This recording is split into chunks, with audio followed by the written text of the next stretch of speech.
So back again to keep filling out the picture of depression, but in particular as we link into another awareness month for October, Wellness Awareness Month, what are different tools that we can use that might help us both when we're in a state of depression, as well as what might be helpful in order to maybe fend off the risk of depression.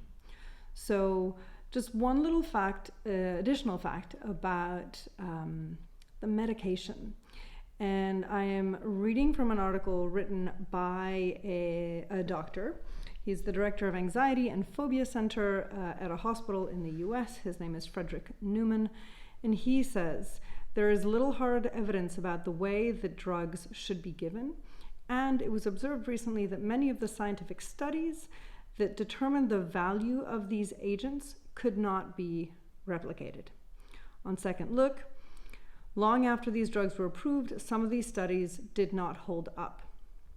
So, while a lot of physicians, including him, continue to prescribe them because they do in fact work, there are a lot of things that are still scientifically up in the air as to how they work.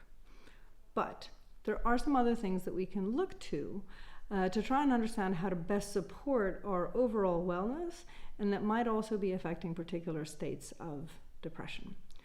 What are some of those things? So there are certain links between depression and thyroid issues relating to hormones more specifically.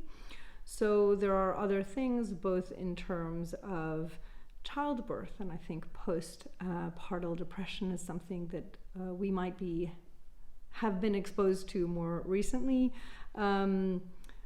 Women probably on a monthly basis will experience sort of dips in their mood, which are often tied to our menstrual cycle. And then there is now mounting evidence that being in the period of perimenopause or menopause, there are also links to mental health, both in terms of anxiety levels as well as in terms of depression. So if you are having issues with depression, definitely get your thyroid checked up. That might be a worthwhile avenue to go down. There are other links with stress and depression, and a link between suffering consecutive bouts of long-term stress in your life that might be brought on by a bad relationship or a bad breakup, or the stress of a degree, or grief, which we mentioned in a previous video. So if you have lots of those things that have happened consecutively, then you might be more likely to fall into a state of depression. Hence why maybe looking at how we are dealing with stress, what our strategies around stress are, what our mindset around stress is, might be a really useful place to look. In that, I'm going to open a parentheses, sleep. Our sleep patterns hugely determine how we deal with stress in our waking hours. Last little bit of information. There are some pretty genetic predispositions. So there is a larger predisposition for identical twins or twins to, if one's had depression, there's a larger likelihood that the other one will. But I'm totally drawing off the board here.